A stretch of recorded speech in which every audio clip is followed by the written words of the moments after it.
Ain't this what they been waiting for? You ready?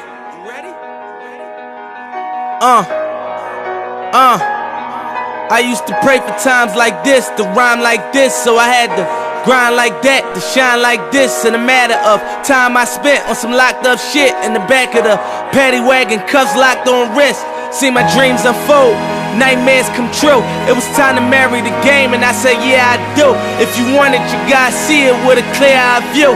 Got shorty, she tryin' bless me like I said I chew. Like a nigga sneeze, nigga please for them trick and squeeze. I'm getting cream, never let them hoes get in between of what we started. Little nigga, but I'm lying hearted. They love me when I was stuck and they hated when I departed. I go and get it regardless. Draw it like I'm an artist, no crawling. Went straight to walking with foreigns in my garages. Are foreign bitches menaging, fucking sucking and swallowing anything for $1. They tell me get him, I got him. I did it without an album. I did shit with Mariah. Little nigga, I'm on fire. Icy as a hockey ring, Philly nigga, I'm flyer. When I bought the Rolls Royce, they thought it was lease. Then I bought that new Ferrari, hey, to rest in peace. Hey, to rest in peace to the parking lot.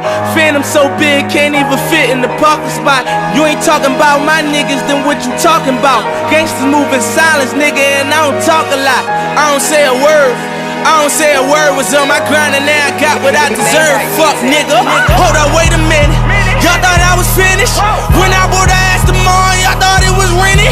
Flexing on these niggas, I'm like Papa on the spinach. Double M, yeah, that's my team. Rose, the captain, I'm lieutenant. I'm the type can the men cash, then grind like I'm broke. That Lambo, my new bitch, she'll ride like my ghost. I'm riding around my city with my hands strapped on my toes. Cause these niggas want me dead, and I gotta make it back home. Cause my mama need that bill money, my son needs some milk. These niggas try to take my life, they fuck around, get killed. You fuck around, get smoked. Cause these Philly niggas I bought with me don't fuck around, no joke. No, all I know is murder. When it come to me, I got young niggas that's rolling, I got niggas throwing bees. I done did the DOA, I done did the KODs. Every time I'm in that bitch, I get to throwing 30 G's. But now I'm hanging out that drop head, I'm riding down no collar. They let my nigga earn back home, that young nigga be wildin'. We young niggas, we mobbin', like Batman and Wood Robin. This two-door Maybach with my seat on reclining. I'm like, real nigga, what up?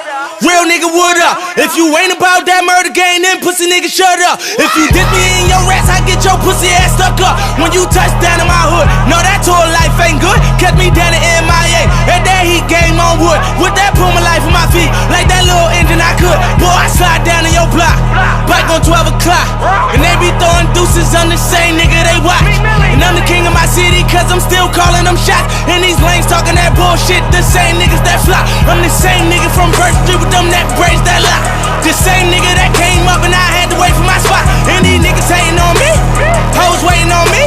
Still on that hood shit, my Rolls Royce on E, they gon' remember me. I say remember me. So much money, your friends turn to your enemies. And when this beef, I turn my enemies to memories. We them bricks, they go for 40, ain't no 10 the key. Hold up, broke nigga turn rich. Love the game like Mitch. And if I leave you, they ain't dumb pretty hoes gon' still suck my dick. It was something about that rollie when it first touched my wrist. Had me feeling like that dope boy when he first touched that brick. I'm gone. What up, everybody? Welcome to Atmos in the Morning. What's going on, y'all? How y'all doing? Today is February the 18th of 2022. We are about to get started, y'all. We about to get started. I finally figured out how to transform my morning show onto this eCam, which was my goal from the beginning. I just finally got it, y'all. Finally got it. Let me make sure y'all can hear me. Hold on. Yes, y'all can hear me perfect. All right, let me do my shout outs and then we about to get started, y'all. Let me do my shout outs, then we are going to get started. Shawty! What up, Shawty? How you doing? Good morning. T-Bam 1 is in the building. Good morning. Mr. Loris, good morning. How are you? Let me see. Who else up in here? Nettie Boo. What up, Nettie Boo? How you doing? Let me see. K-Love 92, good morning. Rocco with the Truth, good morning. Chocolate 82467 in the house. What's up? How you doing? Let me see. Diva the Divine Light is in the building. Make sure y'all go and subscribe to Diva Divine Light's channel, man. Diva did her thing as she always does, breaking down the case. OC, my sister. Let me see. Who else? Let me see if I got everybody. The Truth is in the building. The Truth is also another great content creator, y'all. Please, y'all, I want y'all to subscribe to as many people that are actually talking about the truth. There's so many channels out here that are built to spin you, that are built to twist you all up and have you so damn confused that when you hear the truth, you don't know what the hell you're listening to. When you actually read the paperwork, you're so emotionally tied to what a person who believes like you is saying that you can't accept the truth and you think the truth is a lie. So I want you to tune into places like the Truth channel. The Truth, Diva, put y'all links in my chat, please. Anybody who watches this video later on, make sure you subscribe to these queens, okay? Jazzy Cuteness, good morning. What's going on? Robert, the Killer. What's going on, my brother? Saya Davis, good morning. Mom Life Love from the Netherlands, good morning. Miss Doris McGill, good morning. How are you? Okay, y'all, let's go ahead and get started. So, first thing I wanted to do, y'all, is I told y'all, Bird Lady Speaks, good morning. So what I told y'all is last night, we started to read on the motion that was brought in by Jennifer Bonjean. Okay. So there was some things that came in late last night also that I'm going to be going over a little bit later on today. I'm sure Diva also cover it too, along with my sister Whitney D will probably cover it. There she go. Whitney D is in the building. Make sure y'all go and subscribe to Whitney D TV also, who does another excellent job. Whitney D, please put your link in my chat. I'm sure we all got the same. The Truth also, yeah, y'all please subscribe to these queens. So here's something that I thought was very interesting. Just what I honestly think that these folks are going for. And I want y'all to just kind of see this for yourself. It looks like they are definitely going for the ineffective assistance of counsel thingamajigger.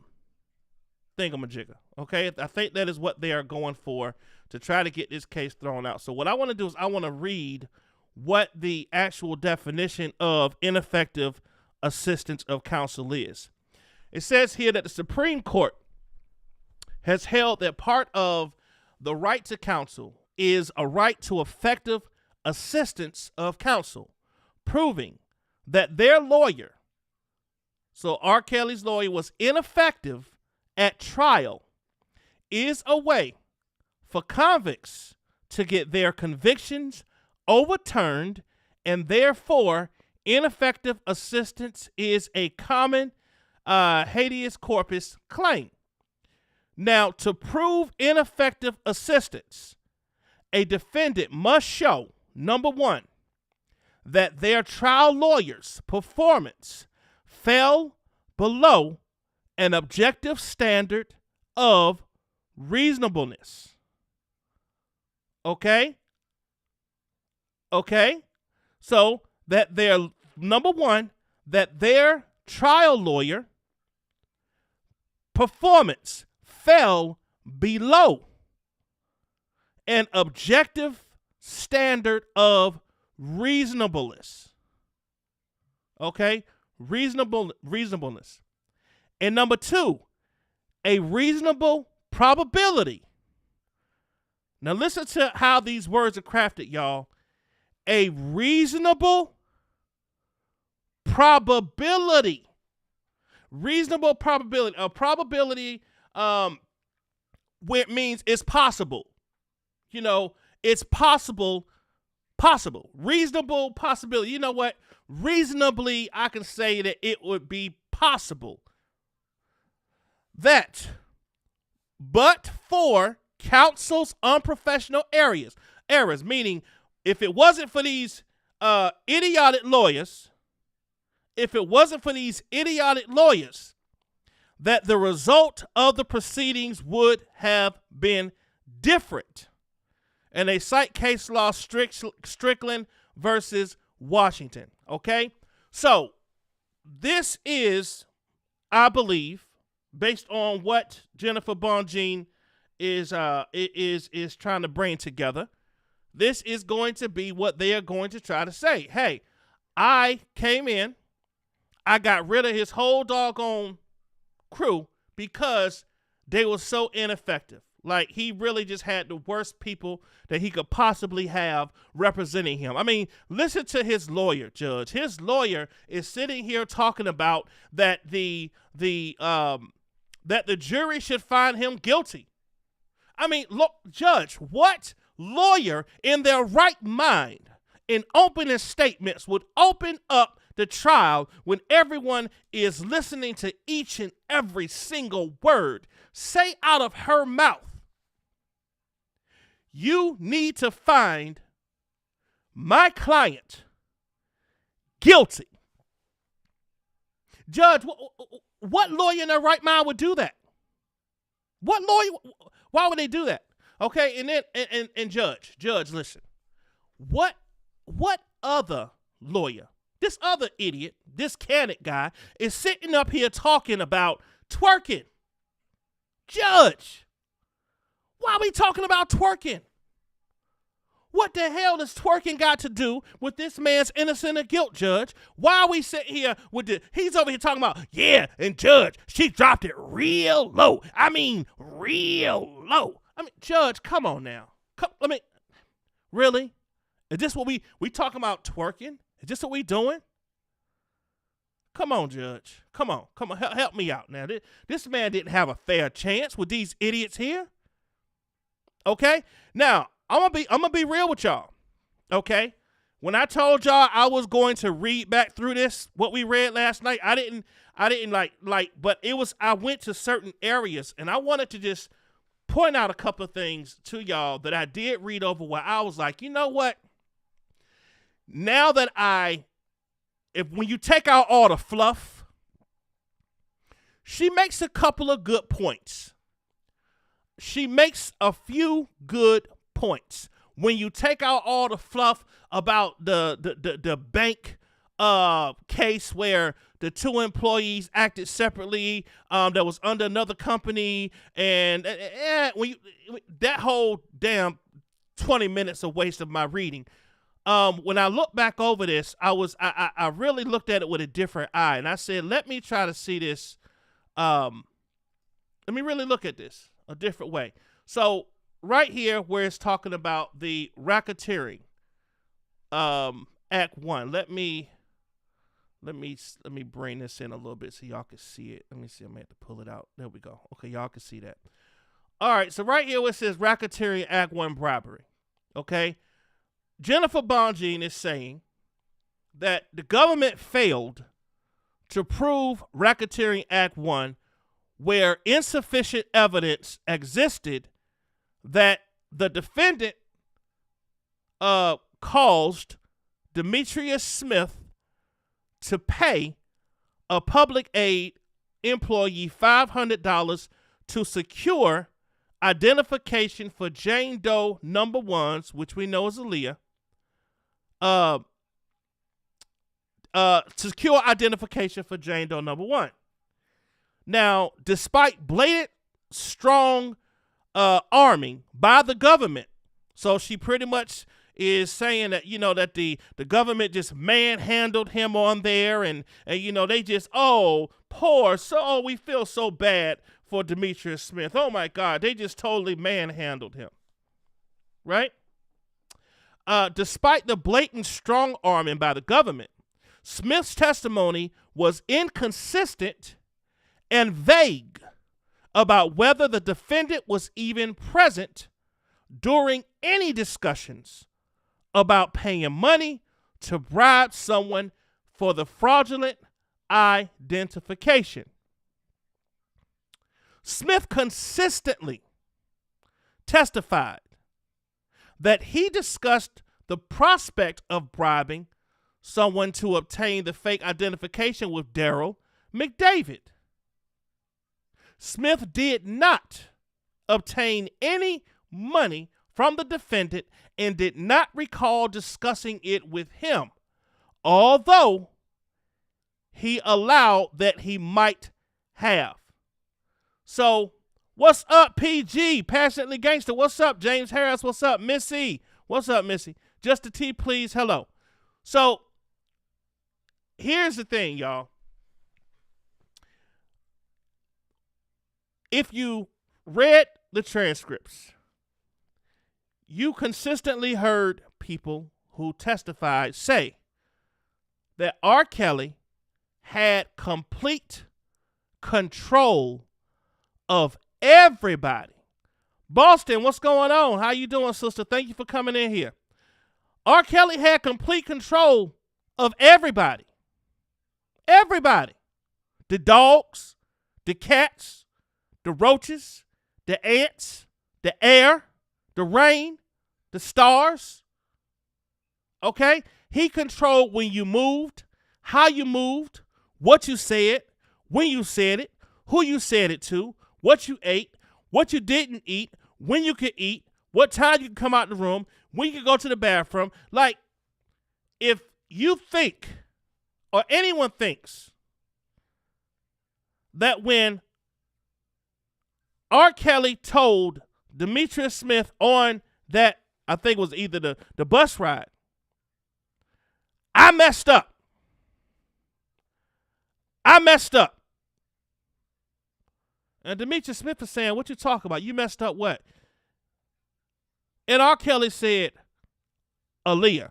Hey, y'all, if y'all could do me a favor, I got 43 beautiful, wonderful people here in the chat, and I got 15 likes. If y'all don't mind hitting that like button, I'm going to ask y'all one time. You can either hit it now or hit it when y'all leave. That's fine.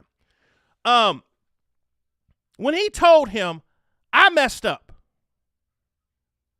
Aaliyah thinks she might be pregnant.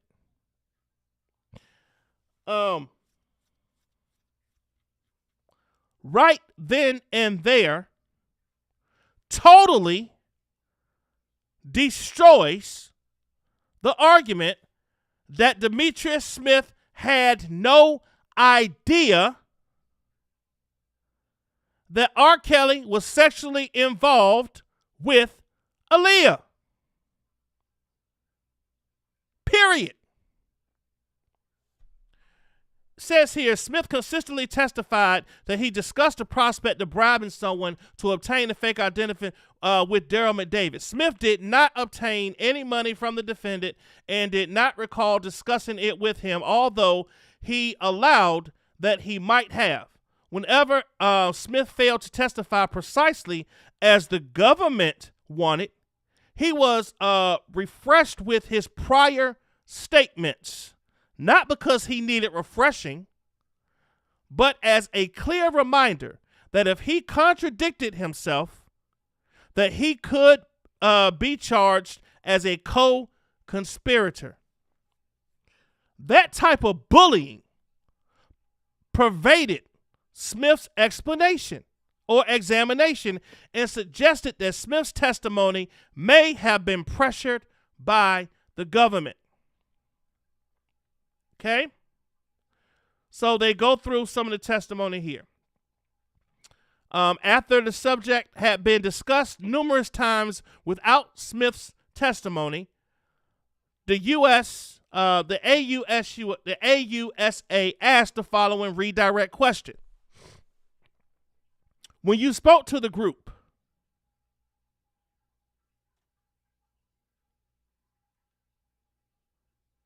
what up, Keith? What up, Keith? What up, Keith? When you spoke to the group, as you testified on direct examination, when you spoke to the group about acquiring a state ID from the welfare office, Aaliyah for money, the defendant was right there, right? Demetrius Smith said, I'm pretty sure. I think so, but I'm not. I'm just not positive. Even if I said it before, I'm just not positive. I just don't see it in my head right now. Okay? Then the government says, Well, Bonjean says, not satisfied with that answer, the AUSA asked Smith again whether the defendant was present when there was any discussion about a bribery. Despite his clear concern of facing legal repercussions for his testimony, Smith declared, I don't remember if Robert was there. If I said he was there before, I'm not changing that story to change the story.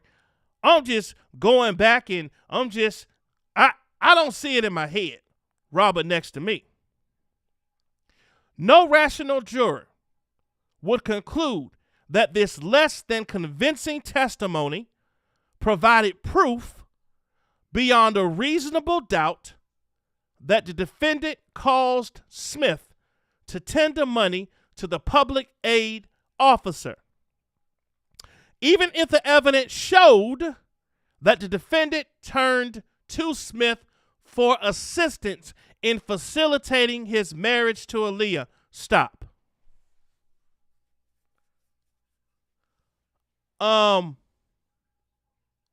What?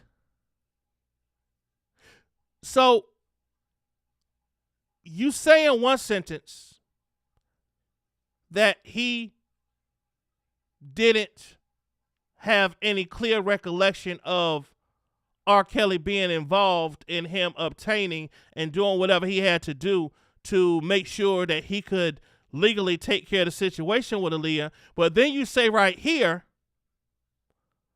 that even if the evidence showed that the defendant turned to Smith for assistance in facilitating, well, what the hell do you think facilitating means? Facilitating, in my, I probably got some better legal minds up in here. Hey, Miss Kentucky. Facilitating means putting things together. Facilitating means do what you got to do. Well, I want to get a building. Okay, you got to go get a builder's license. You got to go get the contractors. You need to go get the proper things, whatever. Do what the hell you got to do. So how can you say that Demetrius Smith is just so innocent in this thing? I mean, the government just bullied him. You can't count his testimony. I mean, listen to the guy. He's all over the place. But then you say that the government showed that the defendant turned to Smith for assistance in facilitating his marriage to Aaliyah. But I thought he didn't marry Aaliyah. Okay, that's another day. That's another story. The offense of bribery requires proof that the defendant at least knew of Smith's intent to bribe a public official and facilitated in the bribery in some way. Well, the way he knew that something was going to be facilitated is he went to him in the first place and told him, I got a problem I need taken care of.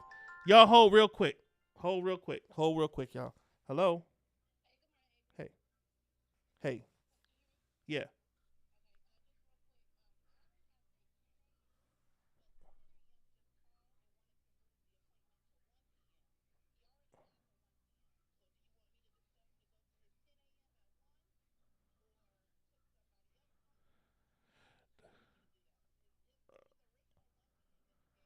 Yeah.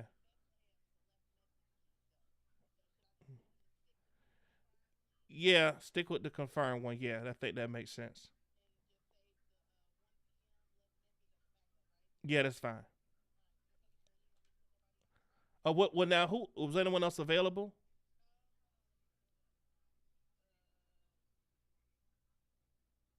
And then it's kind of short notice with that because that's kind of ways out. Yeah, yeah. Veronica. Okay, you know what? You could offer it to them and see if they want to take it. If they don't, then I would just leave it open. Yes. Correct. Okay. Thanks. Bye bye. Okay, y'all. I'm sorry. That was work. Um, Tender money to a public aid officer, even if the evidence showed that the defendant turned to Smith for assistance in facilitating his marriage to Aaliyah.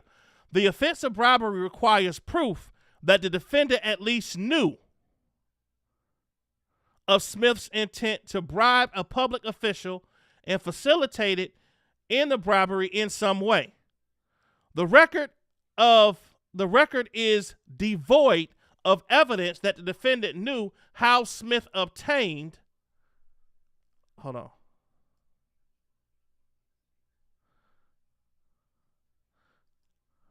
Hold on, y'all. How Smith obtained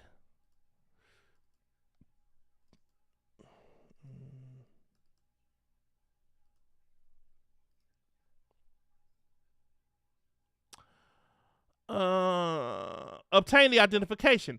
As far as the defendant knew, Smith obtained the identification from a friend who worked in a public aid office. Without Smith's unequivocal testimony that the defendant was part of the planning process of obtaining the fraudulent identification, the evidence was insufficient to sustain the bribery offense.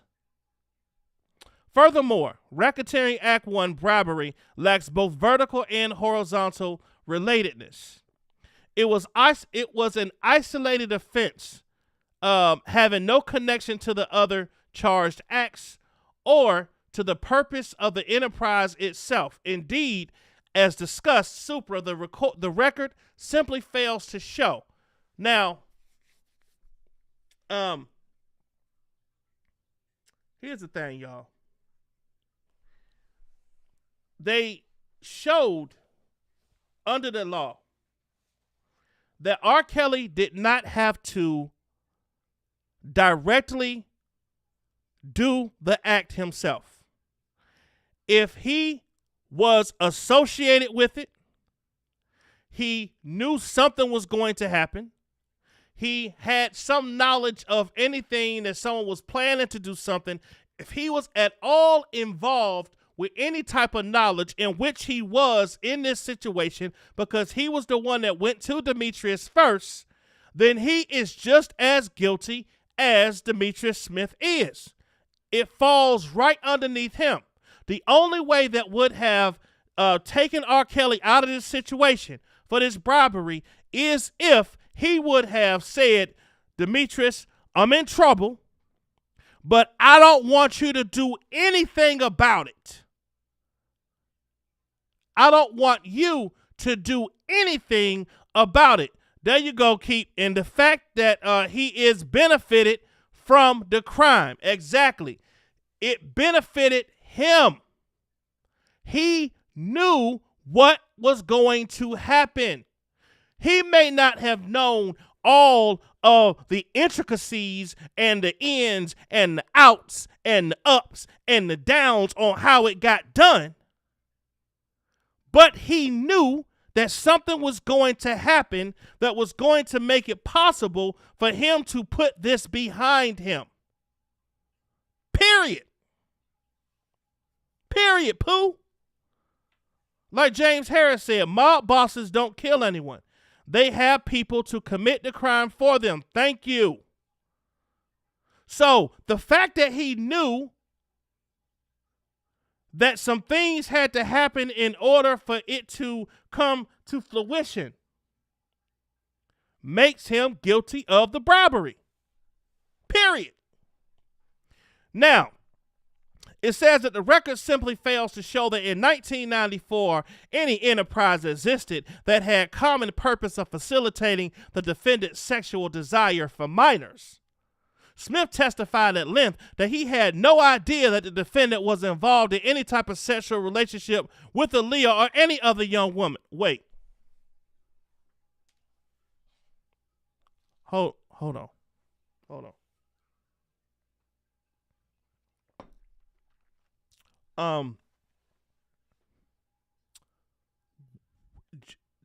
Jennifer, you okay?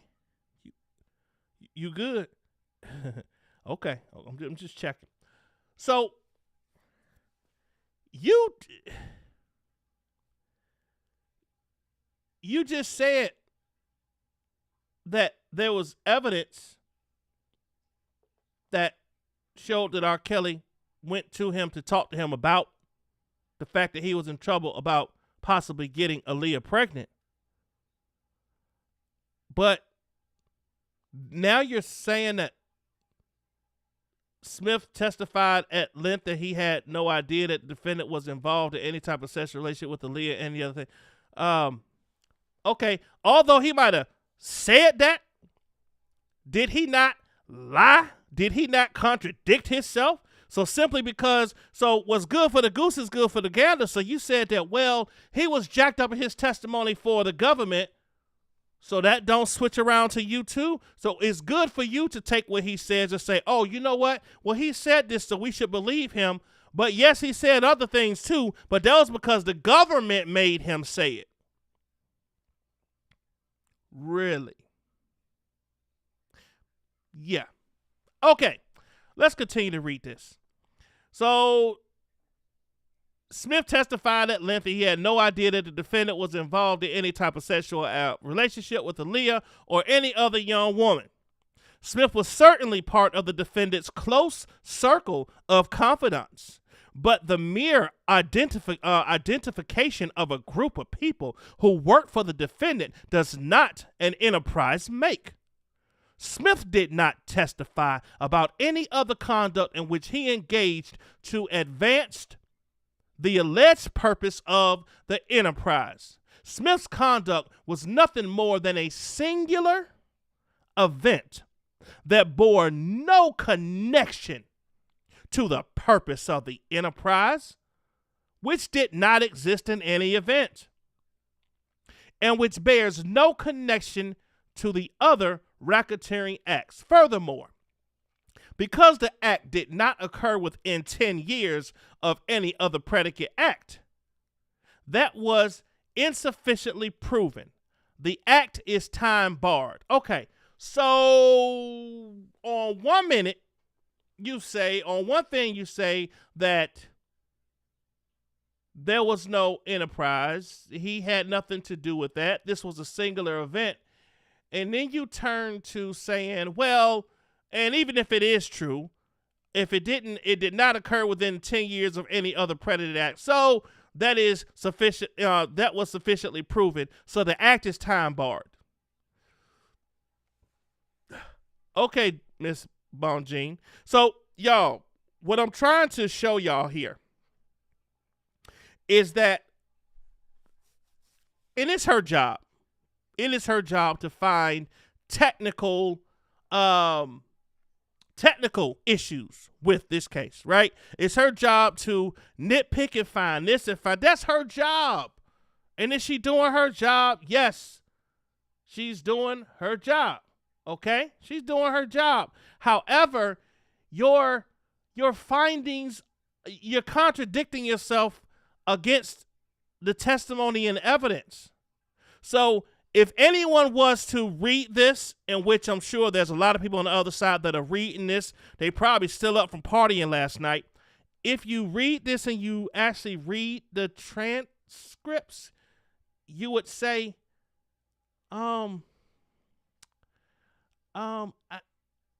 did Jennifer read the transcripts? Does she understand what she's saying? Does she not know that she is calling herself defending Demetrius Smith by saying, hey, the only reason why he gave that testimony like that was because the government manhandled him and they just brutally slung him around throughout their courtroom and threatened him to lock him away and make him a conspirator if he did not say what they wanted him to say. That's bullcrap. It's bullcrap. Okay? Number two, the government failed to prove Racketeering Act 2, that is sexual exploitation of Stephanie, where it offered insufficient evidence that the defendant used, employed, persuaded, induced, or enticed Stephanie to take part in sexually explicit conduct for the purpose of producing a visual depiction. The government contends that on a single occasion prior to her 18th birthday, defendant had sexual relations with Stephanie in his studio in Chicago, Illinois, and recorded the episode on a video camera. The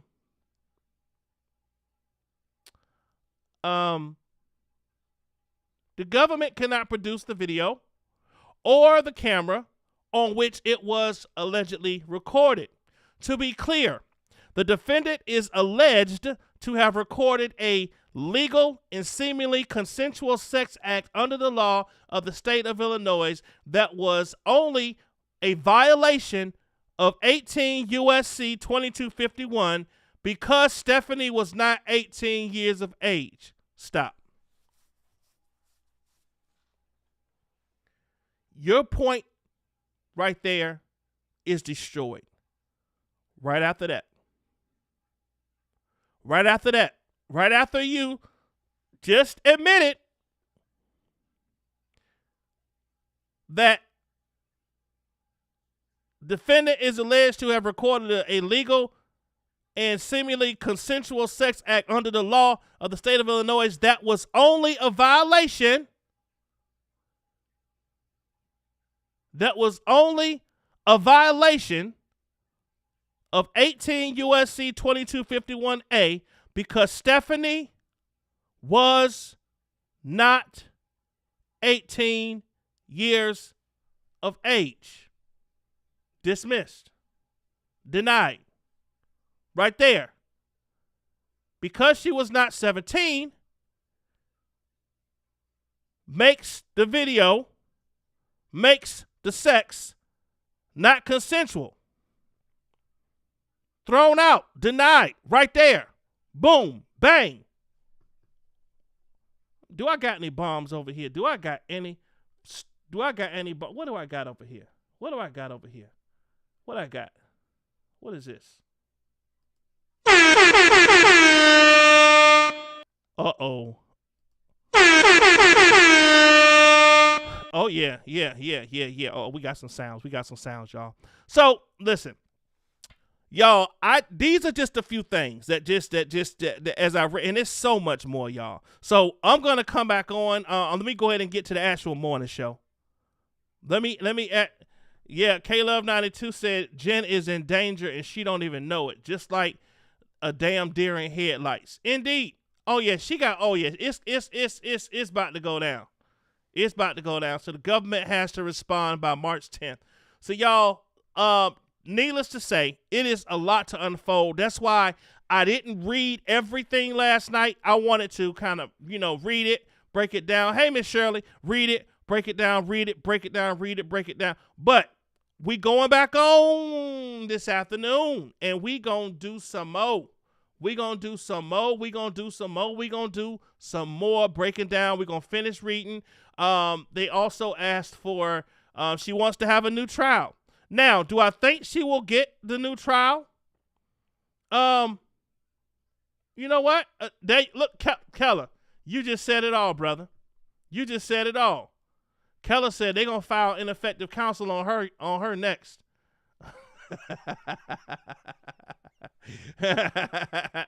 Yeah, she going to get the next ineffective counsel. I agree. What's up, Tarsha? What's going on?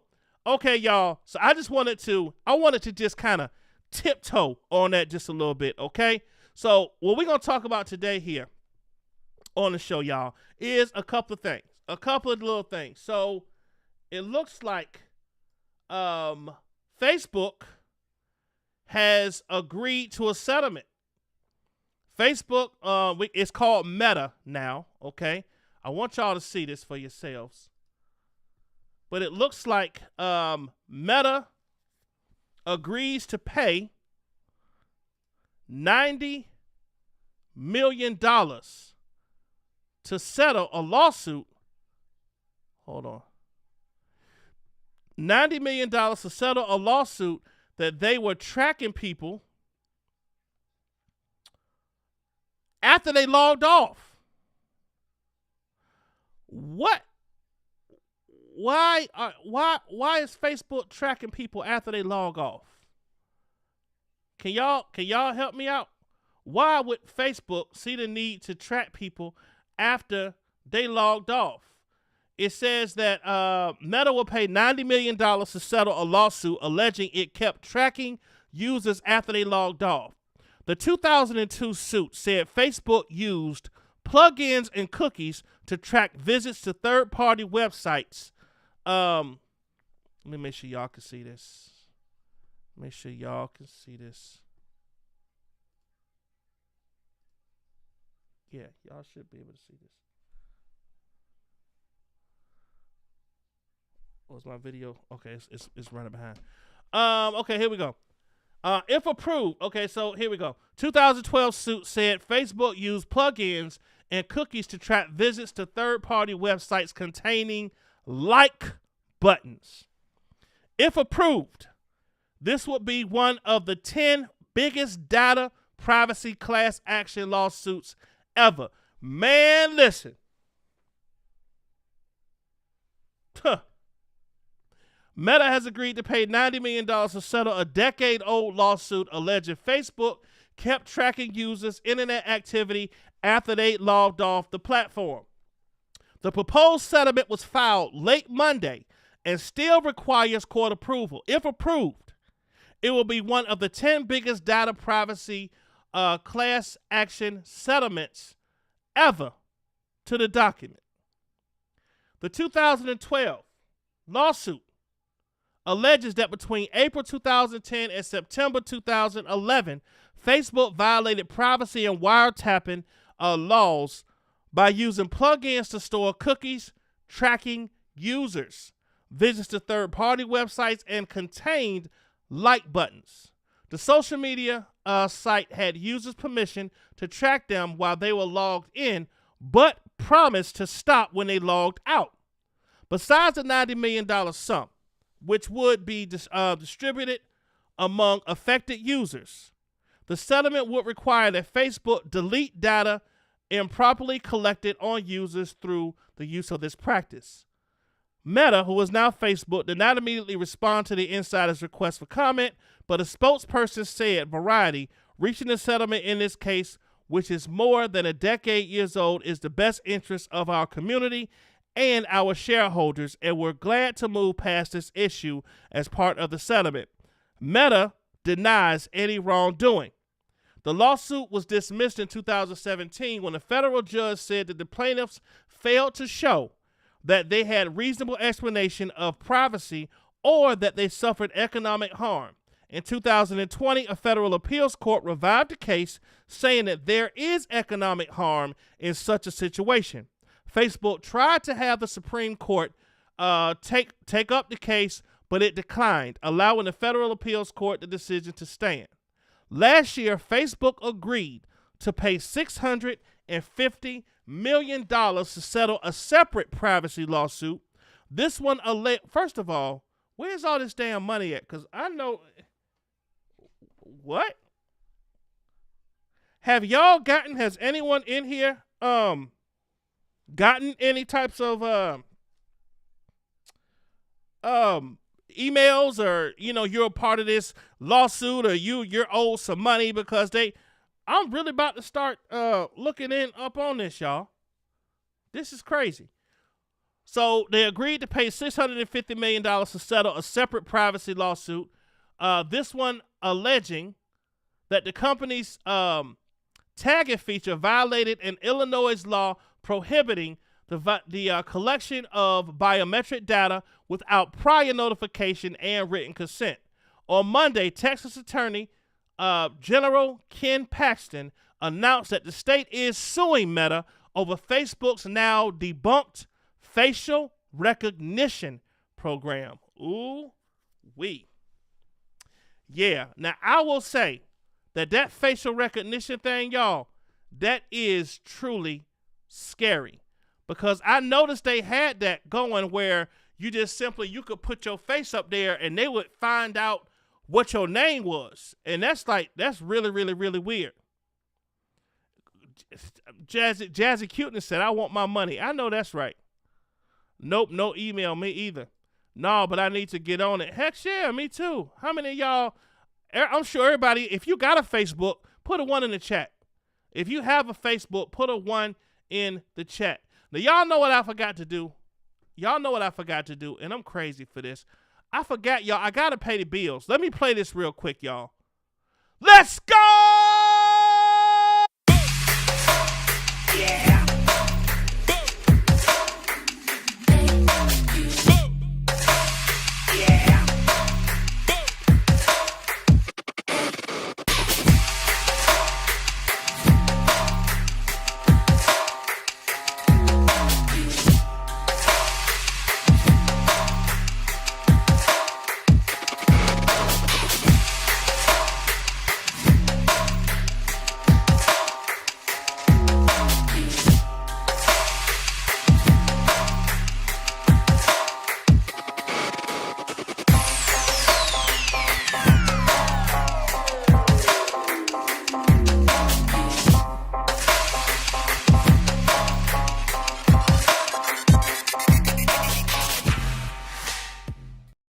All right, y'all, I'm back. Had to pay the bills.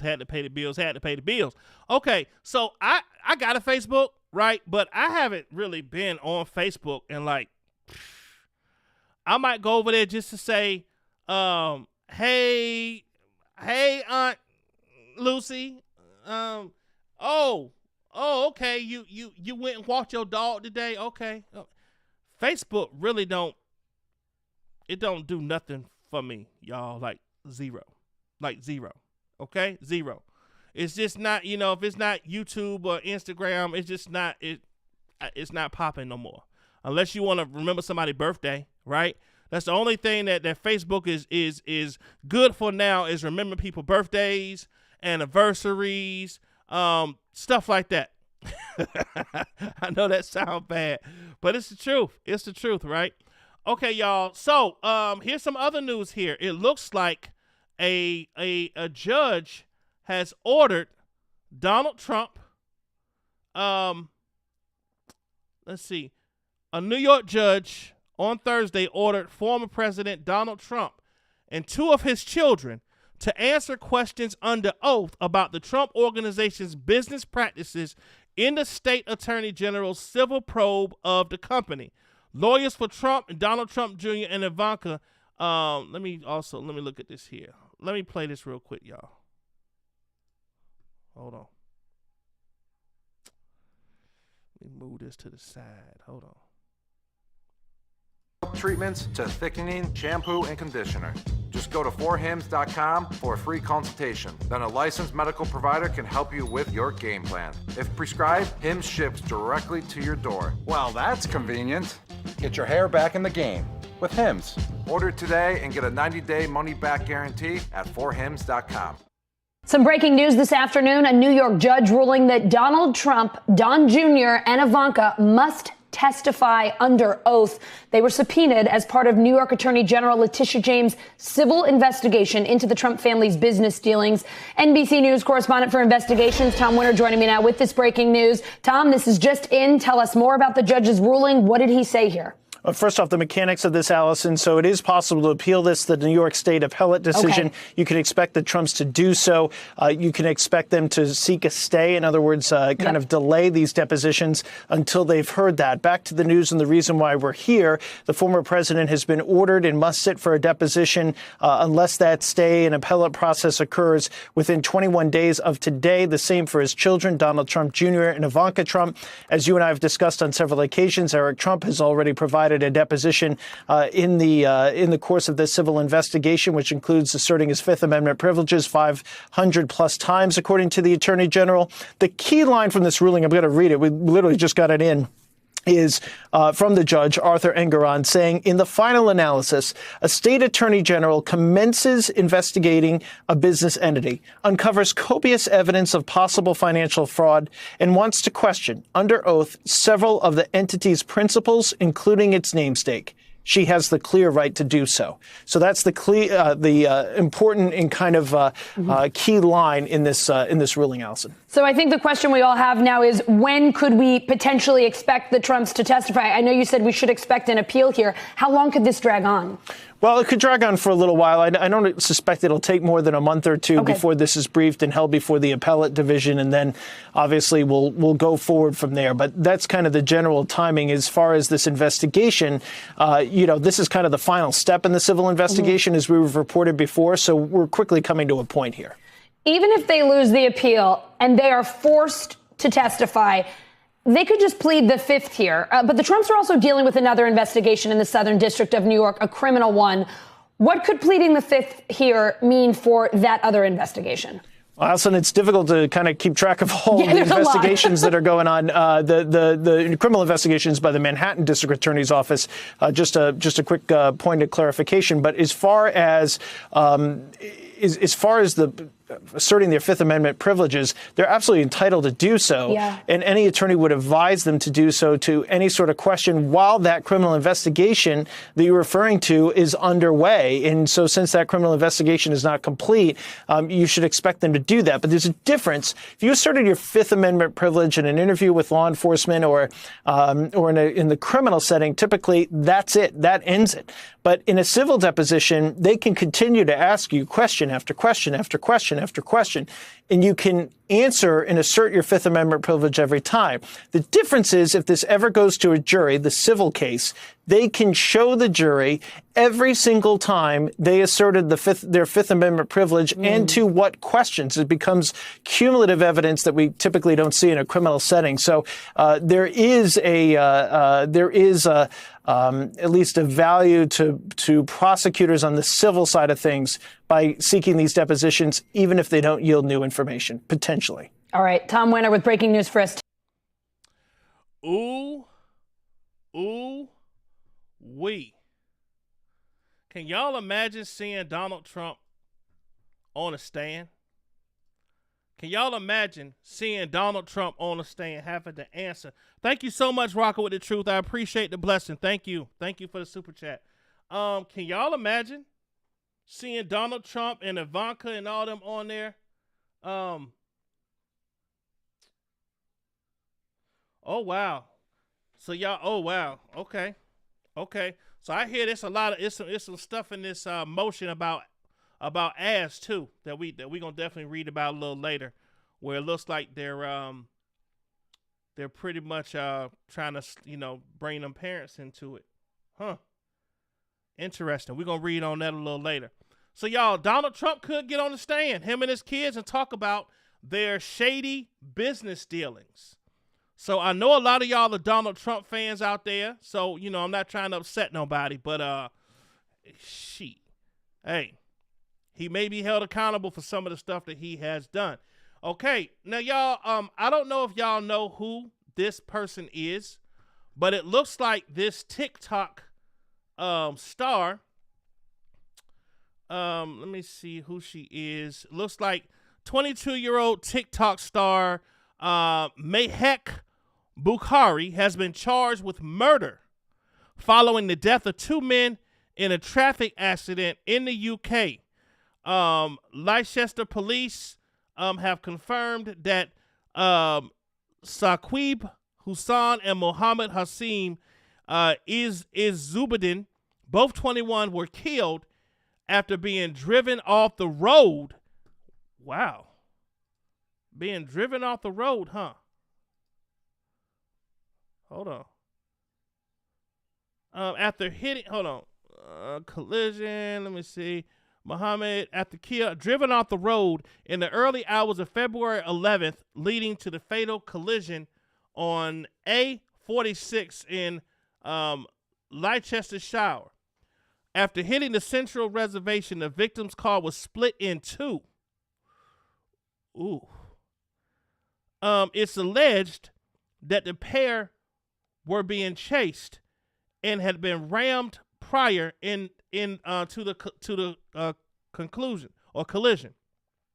Prosecutor Mohammed Zorandus claims that one of the victims attempted to call the police in the midst of the chase He added that a loud scream could be heard from the caller and the call disconnected. The incident involved a silver Skoda Fabia, which had left the carriageway. 2 men who were inside were pronounced dead at the scene. So I don't know if y'all know this TikToker, but I've been seeing a lot of stuff involving TikTokers, y'all, that has not been good. Right? A lot of these TikTok stars are getting wrapped up in, all kind of craziness. Okay? So make sure you do some research on who you probably taking advice from or who you be watching on TikTok, okay? Let's move on to something a little bit more positive.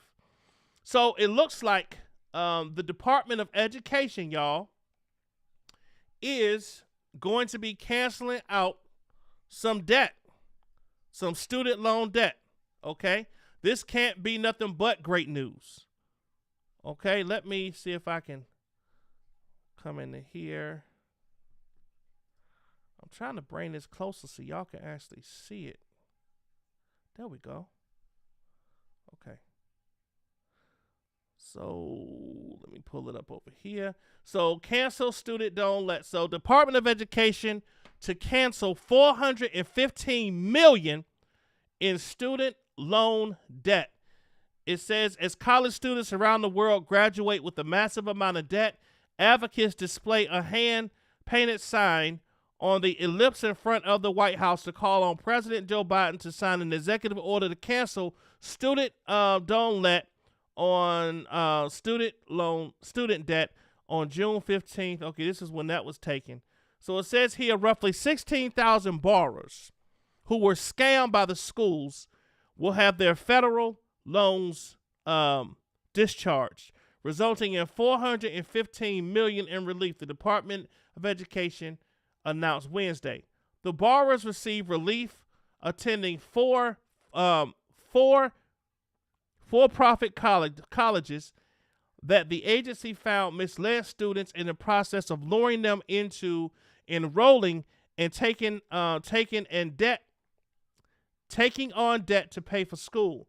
The action announced Wednesday marks the latest in a series of moves by the Biden administration over the past several months, canceling the federal student loans of students who say they've been wronged by their schools. Students count on the colleges to be truthful, Secretary of Education Miguel Cardona said in a statement. Unfortunately, today's findings show too many instances in which students were misled into loans at institutions or programs that could not deliver what they promised.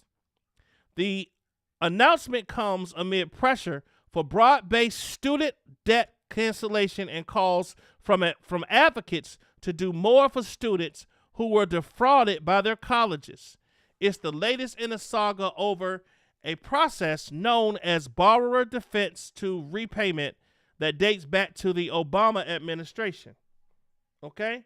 So let me ask y'all let me ask y'all a question. Would any of y'all say that y'all are victims of any type of fraud with any schools? Any of y'all want to put in a petition and say, well, cancel my debt too. Cancel mine too. It says here, since the 1990s, the federal student loan borrowers have had the right to apply to the federal government to have their debt discharged in cases where their schools misled them. But it wasn't widely used until 2015, when activists flooded the Department of Education with applications for loan cancellation on behalf of former for-profit college students, including those who attended Corinthian colleges, which collapsed in bankruptcy amid allegations that it lured students using inflated job placement and graduation rates. Y'all, this is something that we're going to get into a little later. I kind of spent a little bit too much time on the RKelly thing this morning. But we're going to dig back into this at another time as far as the student. But this is good news to know that they do have avenues now where if you can find that you were done wrong, that you may be able to get your debt taken care of. Oh, wow. Boston said that her sister husband had his forgave as well. Oh, wow. K-Love92 said, yes, definitely. West Coast Bells. Jazzy Q says, yep, my school, I was going to close down. Yes, a trade school called Prism. We wouldn't even get the books we were supposed to have. If your school closes down, they are supposed to cancel it. Man, y'all better look into this. Y'all better look into this for sure. Y'all better look into this, okay? Look into this.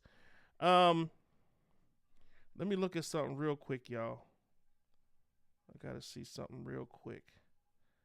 I got an appointment to go to. I also want to make sure I'm not gonna be late for it.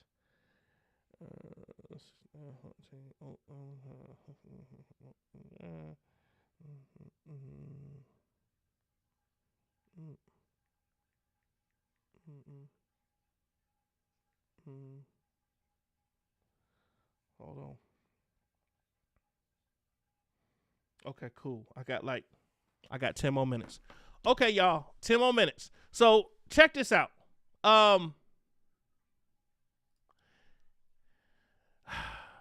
This here looks like overt racism mom calls post made in private Buckhead City Facebook group shocking. It says here, Atlanta, as a Buckhead City committee vowed to continue. Let me see if y'all can see this. Okay, y'all can. Good. Let me see if y'all can see this. Vowed to continue to push for cityhood. Hold on. Push for vowed cityhood Wednesday. A member of the Neighbors for United Atlanta claimed separation motivation is about race. It's not just covert racism. It's overt racism, Trisha Harris said. Last year, Harris joined a private Buckhead City Facebook page. She told Channel 2's Audrey Washington she was shocked when she noticed some posts she deemed racially insensitive.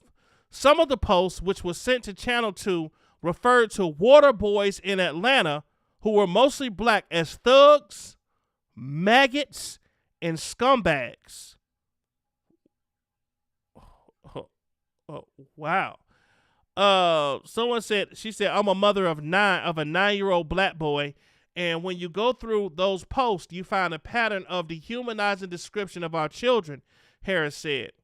On Wednesday, Channel 2's Audrey Washington tried to ask Buckhead City Committee CEO Bill White about the post, but he did not respond. He sent this statement. Since fall 2020, the Facebook group's volunteer administrators have banned nearly 24 users for violating its clearly posted rules on hate speech and bullying. None of the banned users are affiliated with the Buckhead City Committee, its donors, or volunteers. Okay, so this story, I'm going to let that be because you do have people, trolls, that come in. I'm sure I've experienced it. Diva's experienced it. Whitney D has experienced it.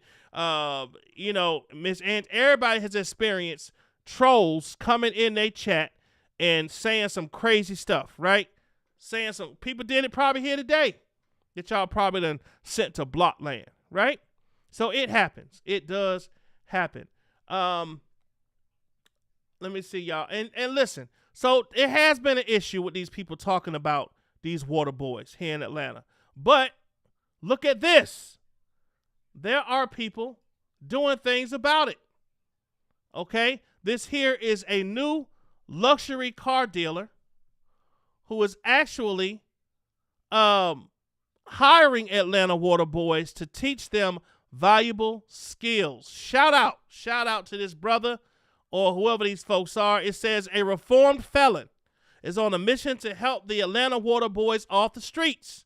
The phenomenon of the teens selling water along Metro Atlanta streets has sparked safety concerns for a lot of drivers, but now those teens may have an opportunity to learn skills that could help them with future business ventures. Channel 2's Michael Seaton, What's in Buckhead, where Myron Fontaine is teaming up with the owner of a brand new car detailing shop to help employ the water boys and perhaps put them on a completely different path. On-Site Shine, a luxury detailing car studio, is in the process of hiring at least 30 young people.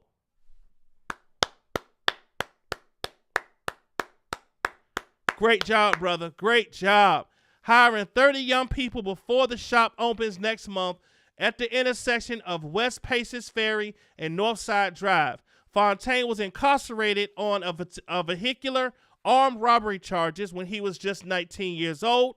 He went on to become a motivational speaker and prison prevention specialist who goes by the name of the Prison Doctor. Fontaine has teamed up with the shop's owner, Jim Thomas, to empower at-risk kids and adults. We just want to try to transform their lives and prevent them from going to a place I went to, Fontaine said. Jim has offered On-Site Shine, a place where I can go mentor kids and hire them to work there and pay these kids up to $15 an hour. Fontaine said that the teens could potentially make even more money if they graduate to more complex skills like detailing and waxing. Shout out to that brother and those folks doing that, man. That's awesome. That's awesome.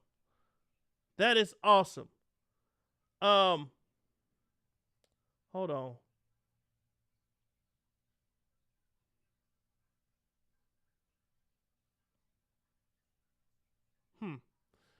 I'm sure somebody got rid of this Kathy Daniels. I think you need a new resident. I think she needs a new resident, y'all. When I'm looking at it, maybe I'm reading her messages wrong, but it sounds like she's being very disrespectful. So if she needs a new resident, somebody please send her there. Send her to her new permanent place in Blockland. There's a plot waiting for you. Kathy Daniels. Have fun. Let me see here. So y'all, I want to cover this too. Because I want to talk about when black businesses are doing great things. So this here is inside the first black-owned autonomous grocery store. After grabbing groceries at Nourish Bloom and Market in Fayetteville, Georgia. Let me see what this is, y'all.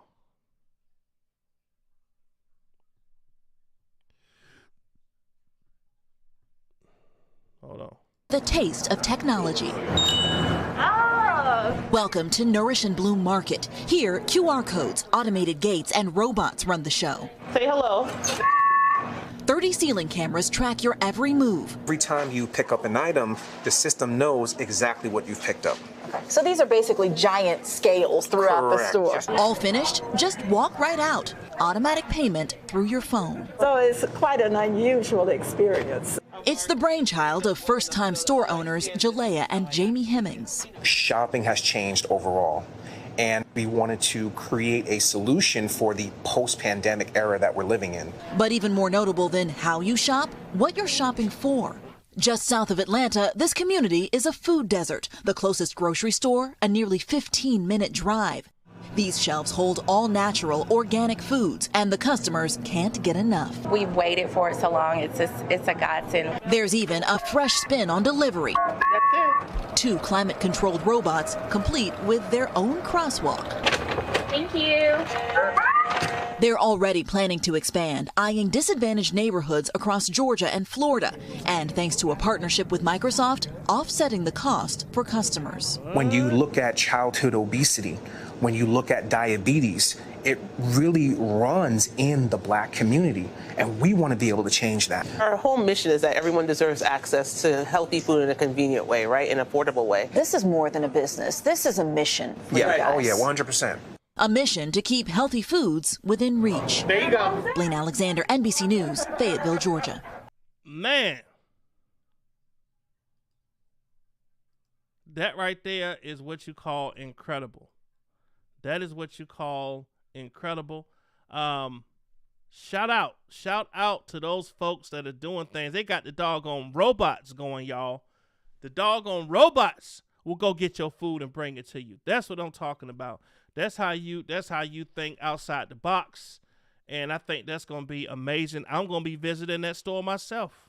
I'm right in the area. So listen, that's what's up. But y'all listen, needless to say, these RKelly folks are definitely, Jennifer Bongine is she's trying to get an acquittal. She's trying to get a new trial. She's trying to already get an extension in case he do get a new trial. Like, she is trying to throw everything she can in there to make sure that these YouTube bloggers can't get on here and say, oh, she just like Kanik and them. She ain't doing nothing for him. She is making sure that she eliminates anybody that has any doubts about her. So later on this afternoon, like I said, probably around 6, I'm going to come back on and we are going to dig back into this and finish this up because it's a lot we got to go through and get into.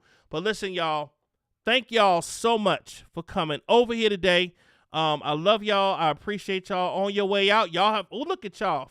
Y'all are amazing with the likes, man. I got 48 people in here, and I got 46 likes. Y'all are amazing. Thank you so much for that.